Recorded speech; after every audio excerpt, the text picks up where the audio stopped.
Okay, so namaskar. Welcome back. Hopefully, everybody's doing well and you enjoyed the meditation. Let's see here. So, I am putting this question up here. It says, what is consciousness? And that's what we're going to be talking about today. Now, just to give you a little quick reference, we are we spent about 6, 7 weeks in the past going over 7 secrets of success. And we're kind of revisiting all of those secrets, but just going a little deeper into them and analyzing different angles of them. So today we are touching back on this discussion of the second secret of success. These secrets come from Shiva and Parvati, their questions and answers, the question she asked and the answers that Shiva gave thousands of years ago when Tantra was first becoming systematized. And so the second secret for success is to always be pursuing universal truth.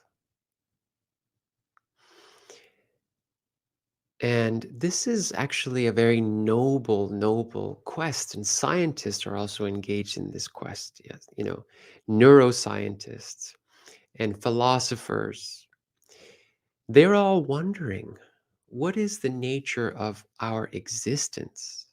What is the universal truth in the universe? Where does it all come from? How is it all put together and made up? And so this pursuit for universal truth, one of the best ways that we can sort of conceptualize it a little bit is to try to analyze the nature of who we are and why we are. And when we ask that question, we realize that there's a lot that we don't know. But there's one thing that we do know, quite simply, is that we exist. And we know that we are. We know, when Moses asked God, who are you? He says, I am that I am. So I am that.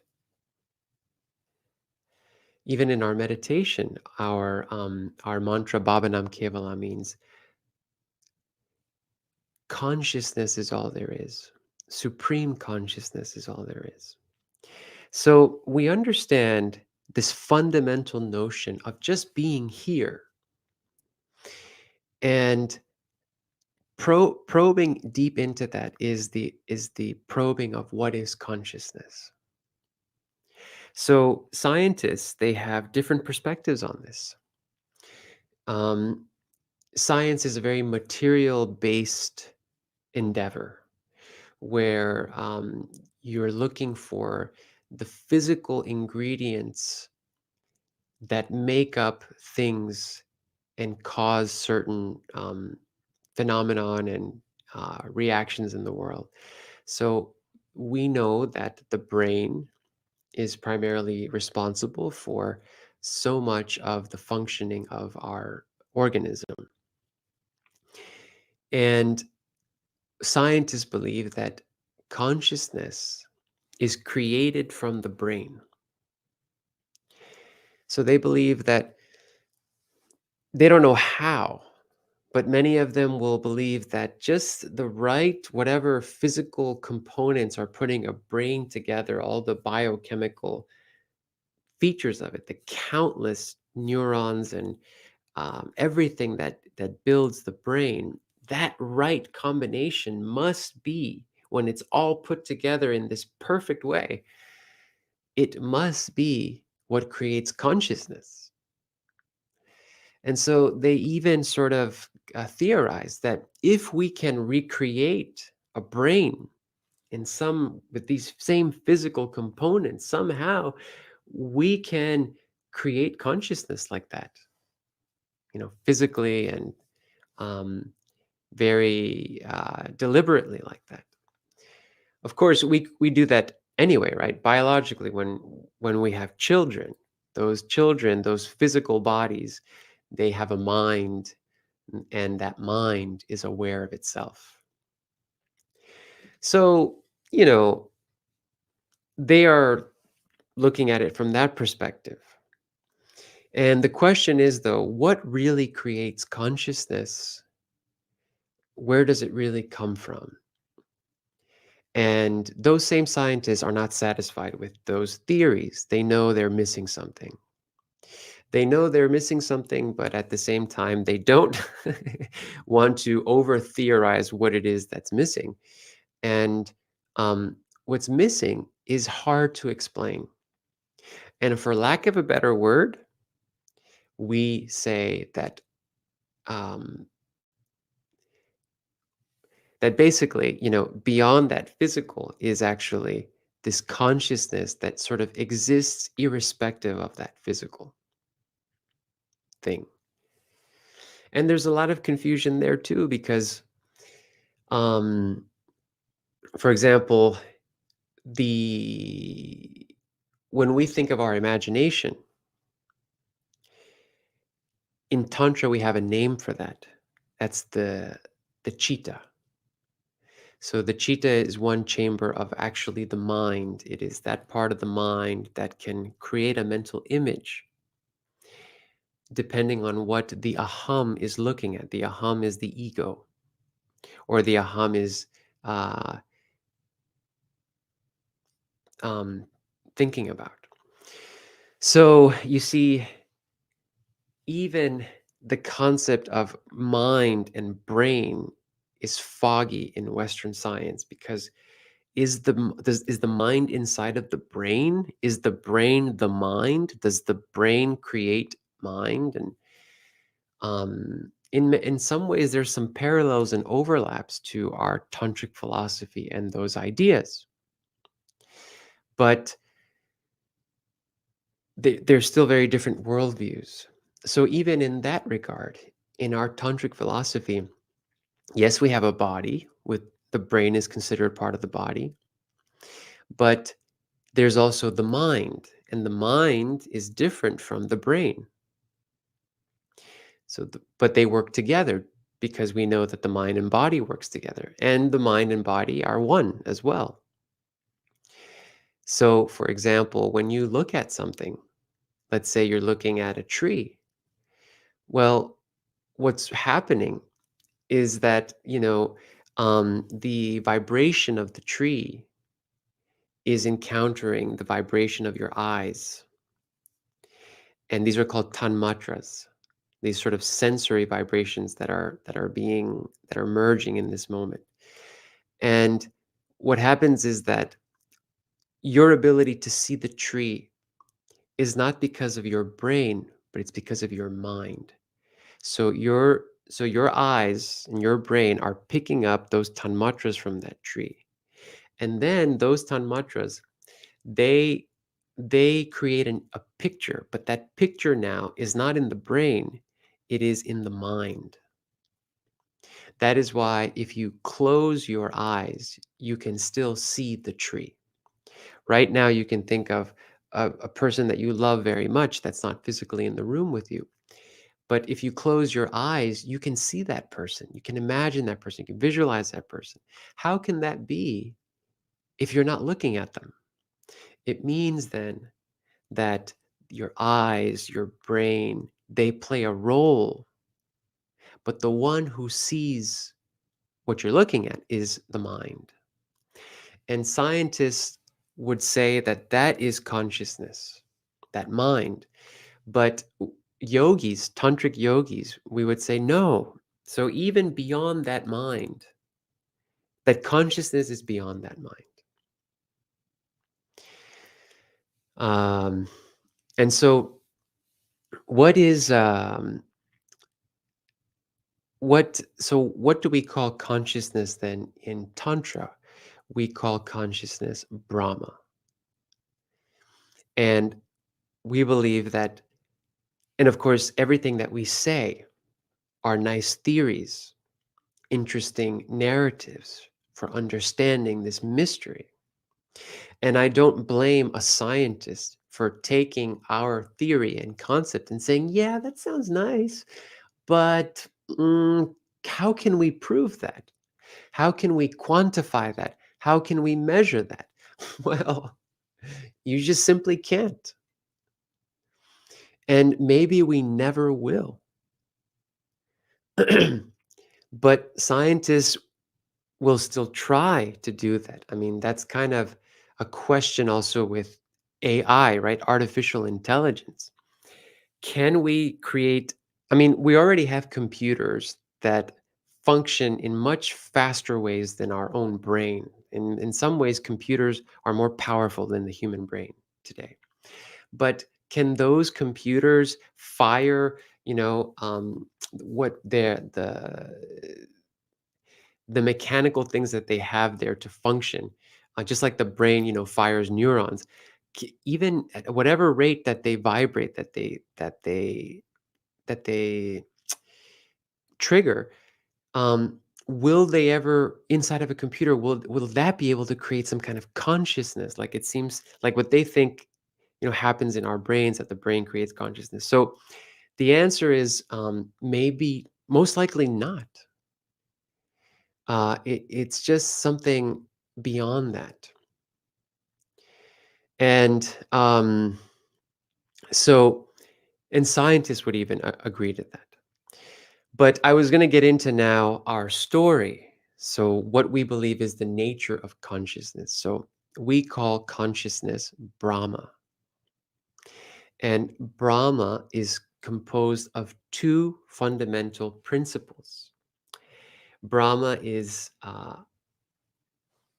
like a coin that has two sides. One side of it is consciousness, and the other side of it is energy.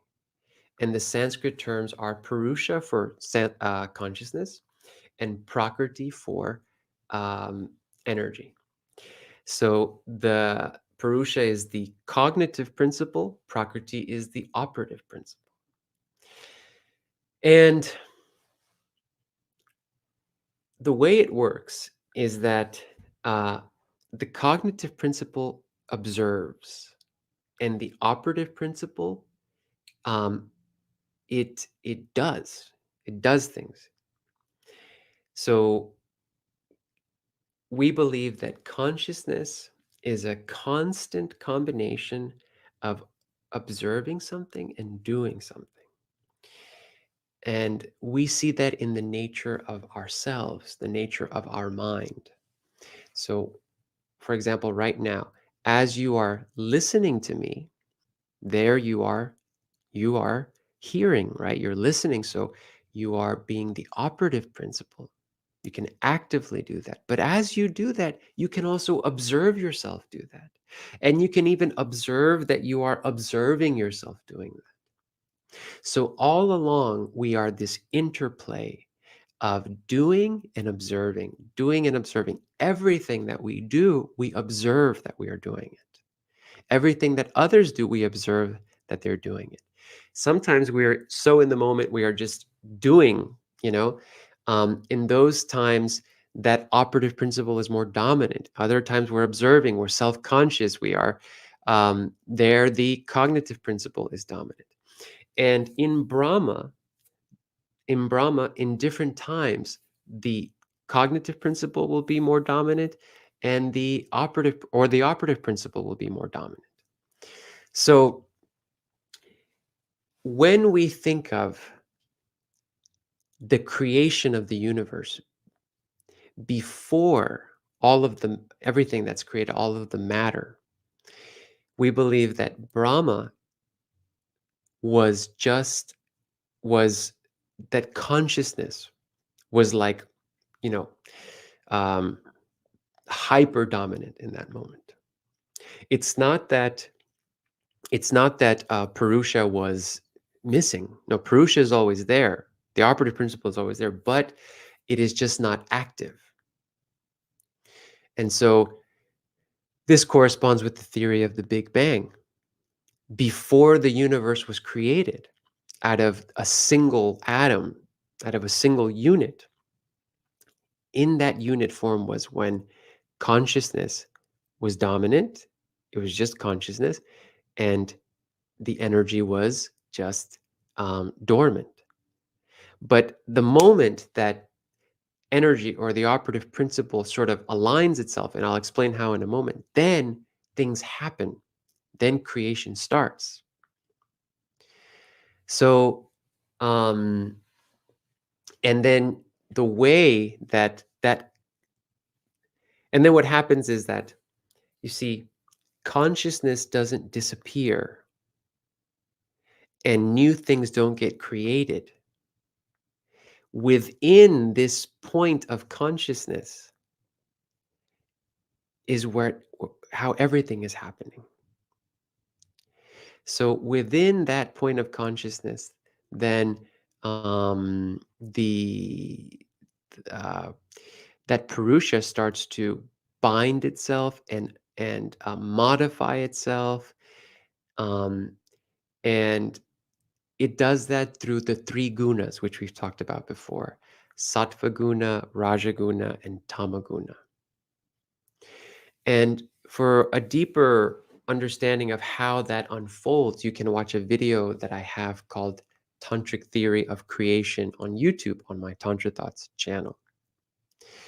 But the point is, and so we don't want to go too far into that. But then, so consciousness starts to modify itself, and it goes from like its purest form, which it just is, to becoming mind, becoming the space-time continuum, the air, the light, the liquids, and then the solids. And then as other unit forms emerge, they they recognize in some way that they belong to this consciousness. That's why we get to have a mind.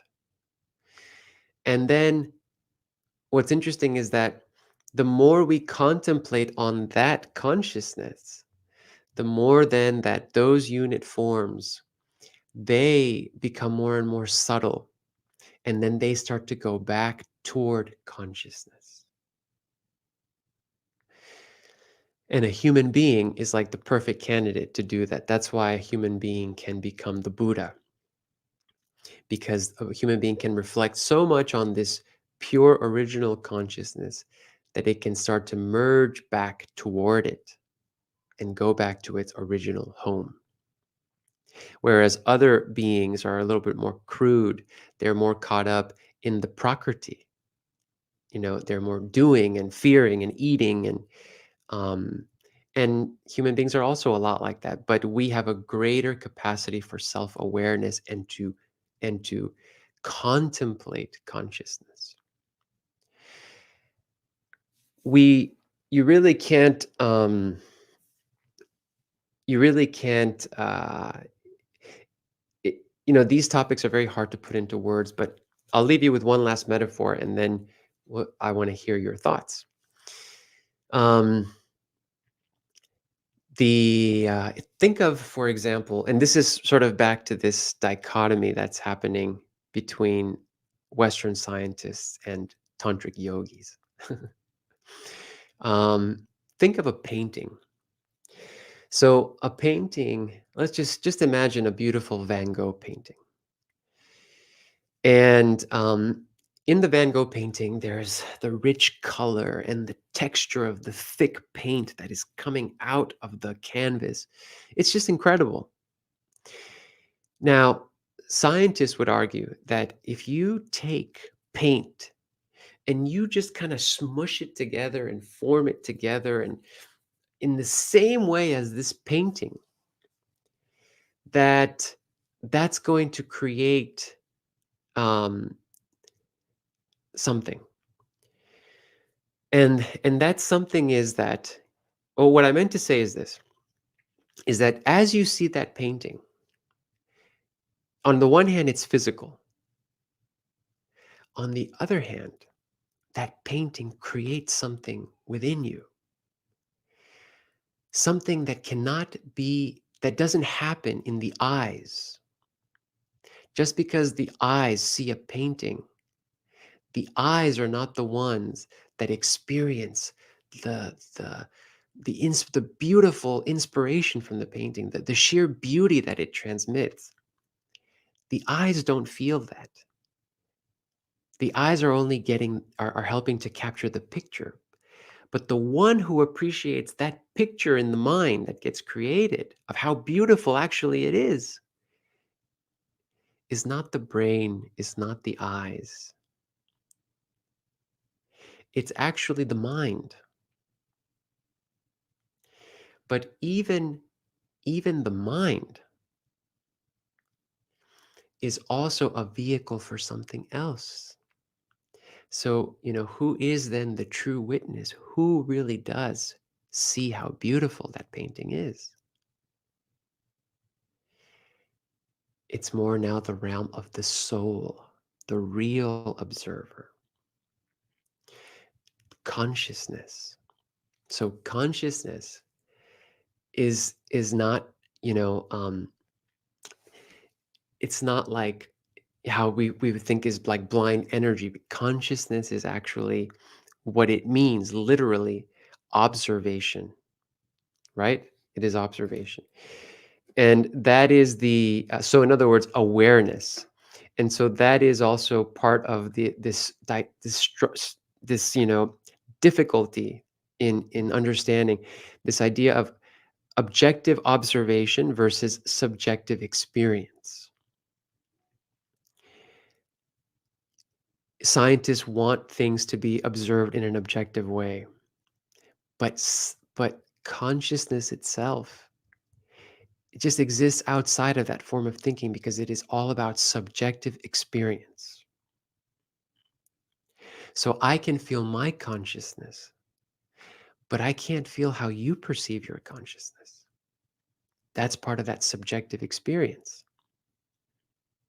The only thing we can say is that I'm here and I know you're there and I know that you know you're there. And that's what's so that means then that within all of us are the basic framework of who we are is this consciousness stuff. So consciousness is also the fundamental, most unit based stuff that then other things build from. Scientists used to believe that the atom was the smallest particle in the universe, but since then they've discovered other smaller particles than the atom. Well, there's an even smaller particle than those that they've discovered, and that is just consciousness. So, in a way, it's like we live in a universe where the fundamental building block of it all is this subtle thing known as consciousness. And we yogis know that that consciousness is Brahma, is the supreme conscious, is that causal factor of the universe, Brahma.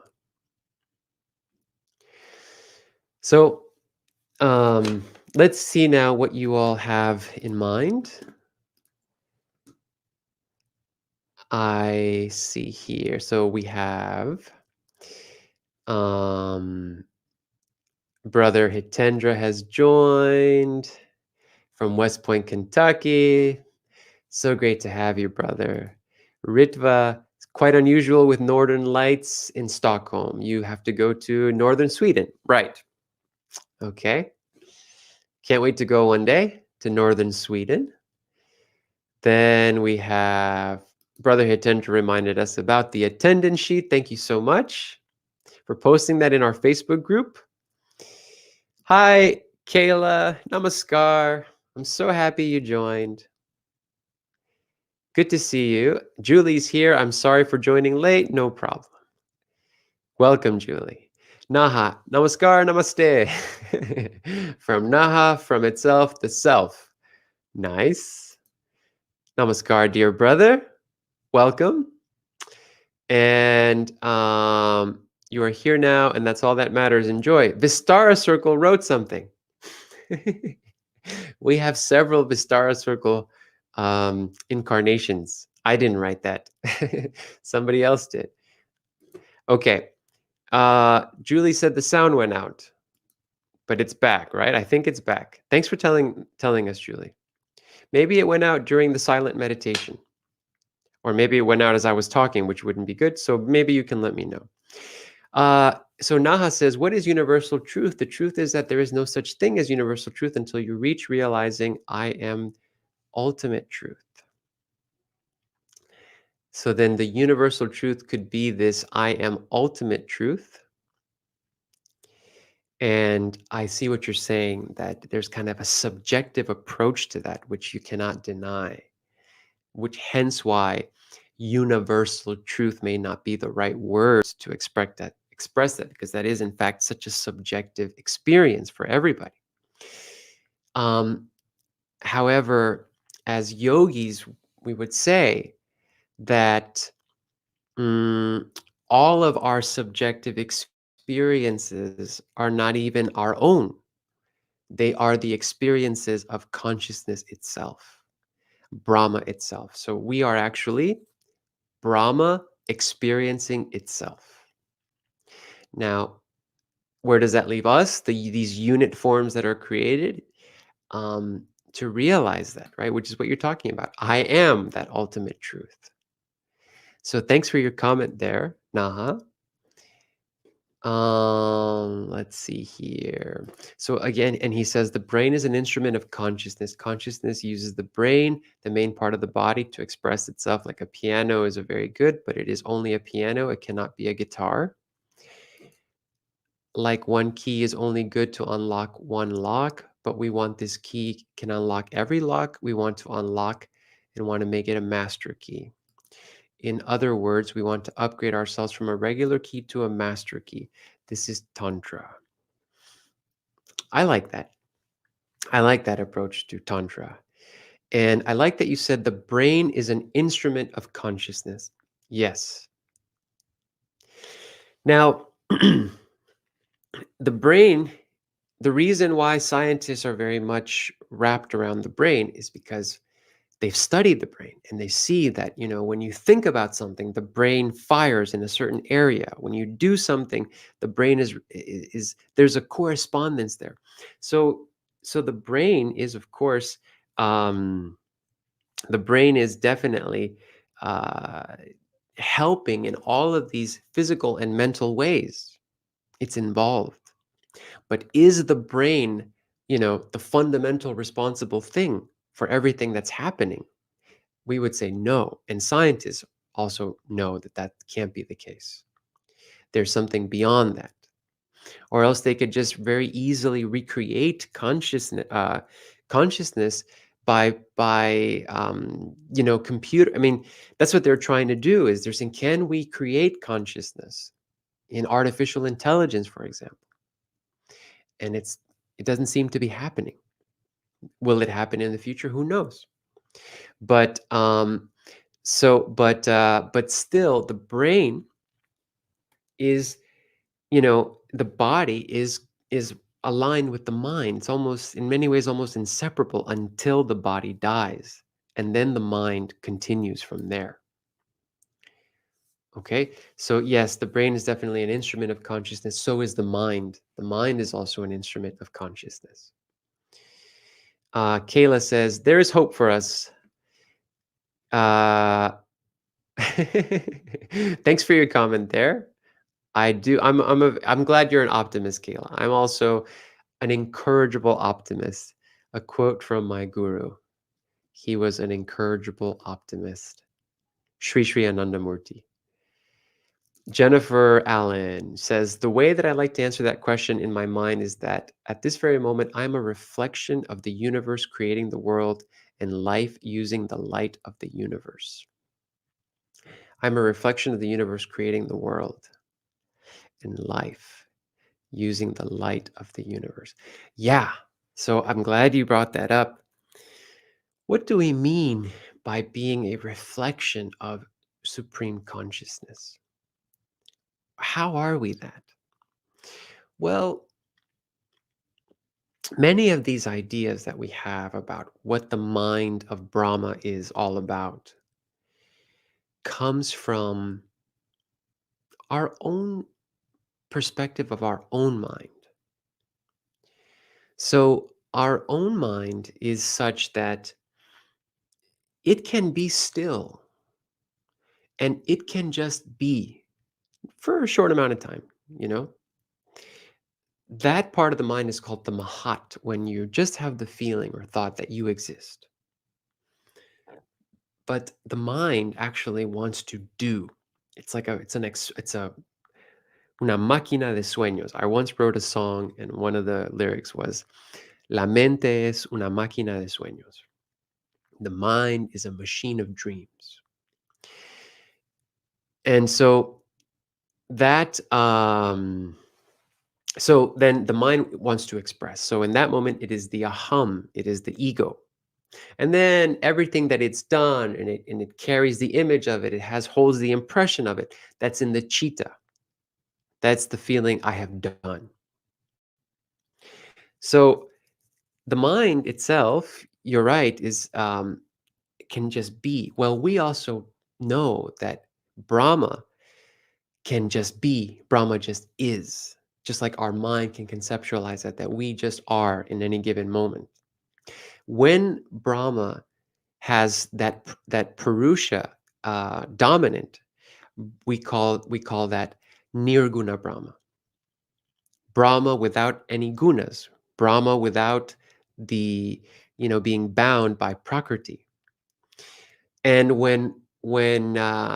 and so, but then of course the things that are in the universe, the creation of the universe, now that's Saguna Brahma, Brahma with Prakriti, Brahma with gunas, bound by gunas.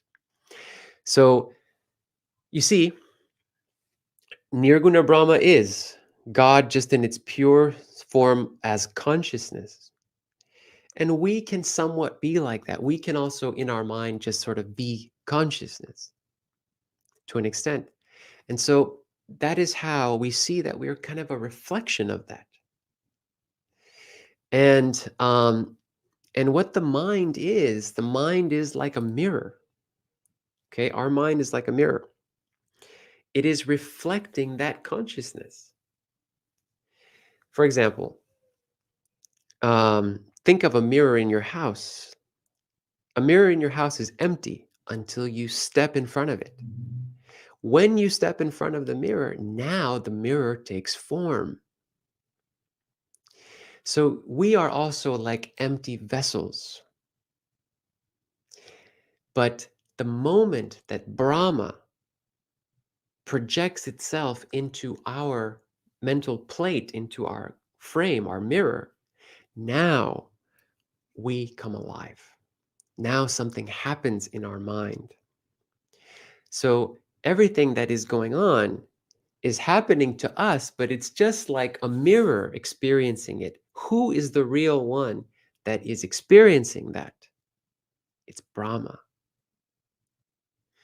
Now, how do we as unit forms then, merge back with Brahma? I mean, we are Brahma, right? Because we're a mirror, Brahma's happening here. We're a reflection of what Brahma is doing, the manifestation of what Brahma is doing.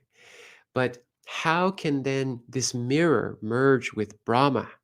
How can the mirror merge with the person that it's reflecting? You move the mirror closer and closer to the person, or closer and closer to Brahma. So when we move closer and closer to Brahma, now the image of Brahma in our mental plate, in our mirror plate, is getting bigger and bigger and bigger until it consumes the whole frame. And now the mirror has just gone back to the source. There's no more to reflect. You just are. So I'm glad that you mentioned that, Jayati. Let's see here. And by the way, I'm gonna read these last few comments, and then And then I want to invite you all to watch the premiere of my latest new video on Tantra thoughts. It's going to premiere at 11:15. So we'll close our session today, and I'm going to give you the link. I'll give you the link now, so that you'll know where to go. I have a brand new video premiering today. The video is called Tantric Secret for Attaining 100% of Your Goals. So I would love to see you there at the premiere. There's a little box there for you to comment in. I'll meet you there. Okay. Right now I'm getting the link for you so that we can watch it together. And I want to ask you to very kindly, once you see the world premiere of the latest Tantra Thoughts video, I want to ask you to please comment. Be among the first people to comment on the video, whatever you felt from the video, whatever you learned from your initial impression. Okay, so I'm going to say, please watch my latest Tantra Thoughts video. Latest Tantra Thoughts video uh, at 11:15 a.m. And we'll all do it together. So we'll close at that time. Here's the link so you'll know where to go at that time. And I'll provide you the link closer to that time too. So we just have a couple more minutes for some last comments. So Julie says, our soul has desires. Our body has to work on exposing the soul to find its desires in the material world. So that's a very good question. Very good point that Julie brings up. We know the mind has countless desires, countless desires. Okay. What is the soul's desire? That's a good question. You see, the soul is kind of like a passenger trapped in a car. The car is the body, but then the car has a driver. So the soul is kind of like in the back seat of the car. And the driver wants to go to, let's say, the beach, wants to go to Myrtle Beach, Laguna Beach. And the soul is like, oh, you're going to Laguna Beach now. Okay. Well, then I suppose we'll have to go there. But where does the soul want to go? The soul wants to go back to Brahma. The soul wants to be itself. It wants to merge with the infinite. It doesn't want to be a unit soul anymore. It wants to be the infinite soul, the expansive soul, Brahma itself. And so the soul will be telling the driver, oh, okay, after Laguna Beach, can we go to Brahma? and but most likely the driver, the mind, is saying, yeah, that sounds good. Yeah, we'll do that. Yeah, yeah, yeah. Oh, but wait, now I want to now I think I should learn French. So let me get on that. And the soul will say, oh, okay, so we're learning French now. Well, you think after that we can go to Brahma? And it's a whole never ending journey toward this, toward being the infinite, toward back to Brahma. Okay. So thanks for bringing that up, Julie. Let's see if I can just take a couple more comments. I really wish that I could cover all your comments, but I want to invite you to watch the video. So Anushila says, this is a very thought-provoking and enlightening and can be complex. It's great that you're introducing the topic, but everyone should know that a complete understanding cannot come from a 30-minute discussion, but it's a great start. I've been taking classes around this topic, and the more I learn, the more questions arise. But to summarize something I recently learned, materialism equals only matter matters, some science. Idealism, nothing matters, some religions. Tantra, everything matters. Thank you, Anushila. You're absolutely right. We cannot talk about this in the time that we have. In fact, we cannot even talk about it in the language that we have. And in fact,